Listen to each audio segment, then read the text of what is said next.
I got the notes you submitted when you uploaded your swing through your evolvr account, and they include some comments regarding some pulled shots and some thin shots. And there are really a couple reasons why those shots are creeping in. For right now, I want to start with getting the club more on plane and ascending better in the takeaway. By getting your hands more inward and on plane on the backswing, it's definitely going to help you hit more from in to out and descend then more into the ball. I've set you up on the left side of the screen here with Rickie Fowler on the right as a comparison. Let me show you what's happening and how we go about fixing it. So I'm going to mark the distance between the butt end of your club and your thighs as a reference point here, so we have something to go on as a measuring tool.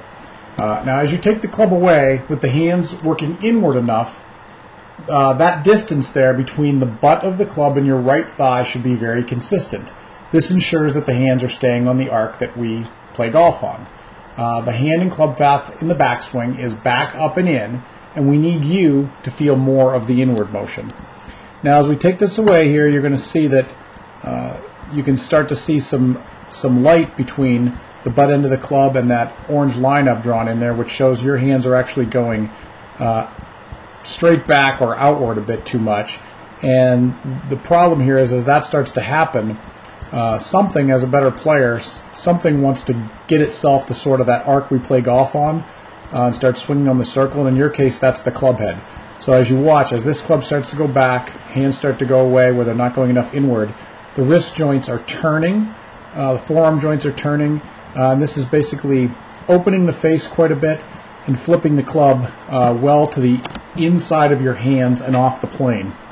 That's why you can see here, if you looked at the shaft, it's pointing at the shaft when it's first parallel to the ground, it's pointing well out to the right of your intended target line. And you can also see that the face is very much wide open. Now if we watch Rickie Fowler here on the right, and I chose Rickie because it's a very extreme opposite for you.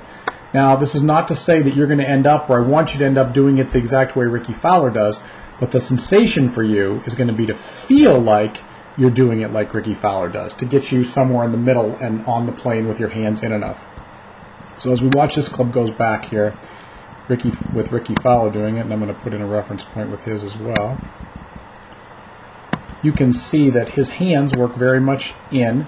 That distance stays very much the same between the butt end of the club and his thighs. And again, he does this to an extreme, and his club head is actually outside his hands and the face is shut. Now this happens for a couple reasons. One, he's hinging upward or cocking his left wrist up. So if you were doing this out in front of you, the sensation for you would be to put your left hand out in front of you as if you were taking the grip of a club and hinge your wrist or cock your wrist there so that the thumbnail comes directly up at your nose. That's the hinging action I'm talking about. So you're going to want some more of that.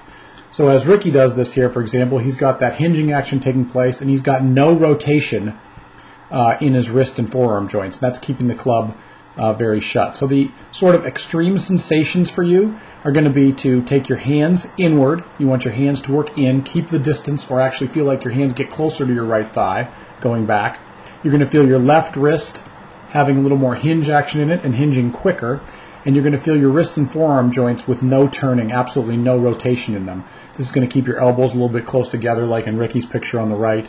And again, your sensation is going to be to have this takeaway, have the feeling in your takeaway as if it looks like what Rickie Fowler does over here on the right. That's the simplest way you're going to be doing that to get that correct.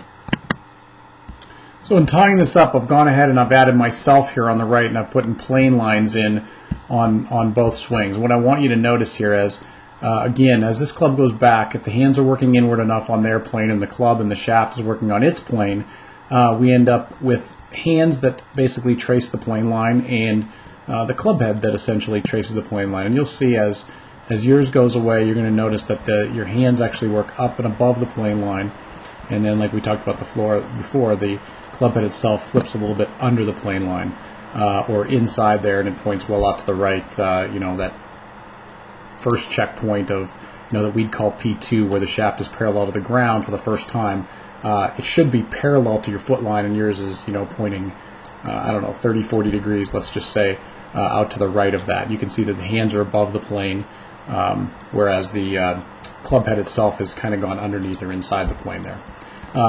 as I show you mine over here on the right, what you're going to notice is, as this starts to come away, sorry about that, as this starts to come away, you're going to see that my hands stay in very close to my thigh. They track the plane. The club head and the club shaft perfectly track the plane as well, all the way to the point where the club reaches parallel to the ground. It's also parallel to my foot or intended target line. Now I'm going to remove these plane lines out of here. And the last thing I want you to see is the final checkpoint there. As you can see that my club face is basically perfectly square to the arc there. It actually appears a little bit closed, but it's square to the arc, and your club face is in that rotated open position. So in the end, by feeling like you're getting the sensation of sort of the Ricky Fowler sensation, or you want to look like Ricky Fowler does, or at least feel the sensation that you look like Ricky Fowler does, we're going to try to end up in a position very similar to mine on the right. And again, this is achieved by the hinging a little bit more upward, or hinging of cocking of the left wrist, as well as very minimal, or for you, feeling no rotation in the forearm joints as you get the club back to P2 where the shaft reaches parallel to the ground. So this is going to be a great place to start to affect both the look of your form and your ball flight. By working the hand path here more inward and the club more on plane, we're going to make it much more easier for you to hit out at the golf ball and down into the ball, and that makes it easier to hit the draws that start to the right of the target. So let's work on this for a couple practice sessions, and then be sure to get us another video uploaded so we can see the progress. In the meantime, if you have any questions, contact us directly through your evolvr account at www.thegolfevolution.com.